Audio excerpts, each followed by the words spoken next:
The existential elk theory. This is an amazing and powerful analogy that is very relevant to our times that we're living through right now, but it also gets something wrong. In 1933, there was a Norwegian philosopher by the name of Peter Zaffa, and he wrote a book called The Last Messiah. And he talks about this Irish elk, this species of Irish elk. And it grew these enormous antlers as an adaptation, and they grew and they grew. And so what started off as an adaptation for mating prowess, for fighting off predators and protecting itself, ended up being something that hindered it, that actually led to its extinction. It started getting its antlers stuck in the brush. Predators started eating it. It couldn't even biologically sustain these antlers, and so it eventually died out. And so he says that human intelligence is our adaptation and that it has allowed us to flourish, to create civilizations. But now we're too smart for our own good.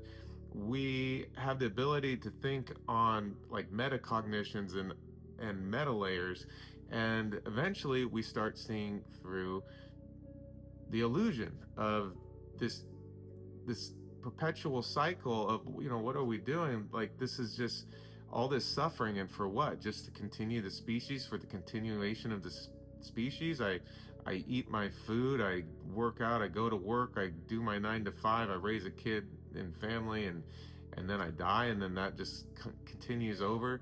So he's a bit of a nihilist, but stick with me here. So he says that we can deal with this one of four ways.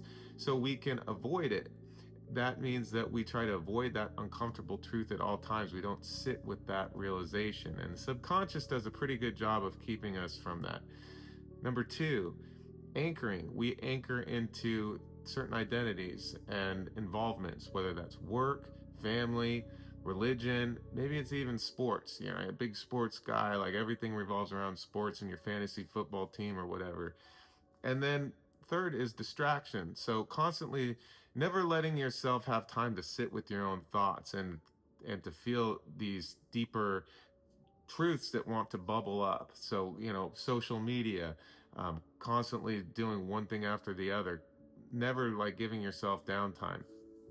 Fourth is sublimation, which he thought was the most noblest, and that is to take that excess. If you do end up grappling with that, if you do see through the illusion and have the pain of that existential weight and uncertainty, maybe even meaningless pointlessness, you sublimate that into works of art, paintings, writings, music, etc.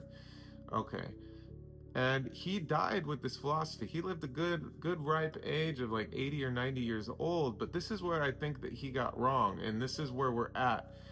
The material paradigm, like material, just like consumption, think of Fight Club. Like, it's just this vapid consumer culture, and it's kind of like you wake up and you're like, oh my God, what am I doing? Like, is this all there is? And so this is more of like a reckoning for the soul, and it's an opportunity.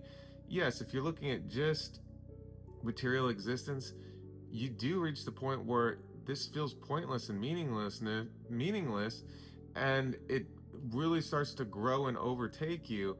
And this is like a dark night of the soul. And for those of us who have gone through this time is a little bit easier because we've gone through our own, but it's very dark. It's very disturbing.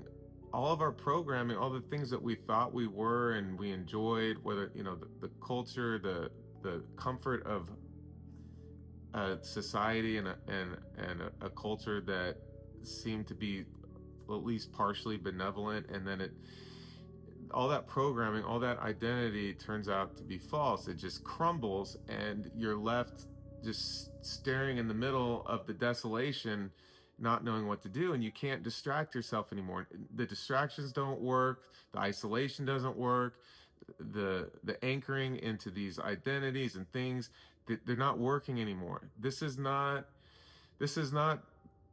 the human intelligence being over adaptive. It's actually a call from the soul to wake up, to come to the true essence, to connect to the spiritual essence that we are. And so I think that we're going through this great awakening is really like a great existential crisis, a great dark night of the soul for us all as humanity. And it's bringing us to this threshold. And so this is a call for us to, to, yeah, like accept that the illusions were illusions, to find something deeper within ourselves. And yeah, now we have to rebuild from the rubble. And it feels like death, it feels like hopelessness. But there's something very beautiful and pure and true that is built from that truth, from that demolition of the old system, and coming into closer alignment with the true essence. So I hope that was helpful. Let me know what you think about this. I think there's a lot of interesting kind of bits of philosophy and thoughts here.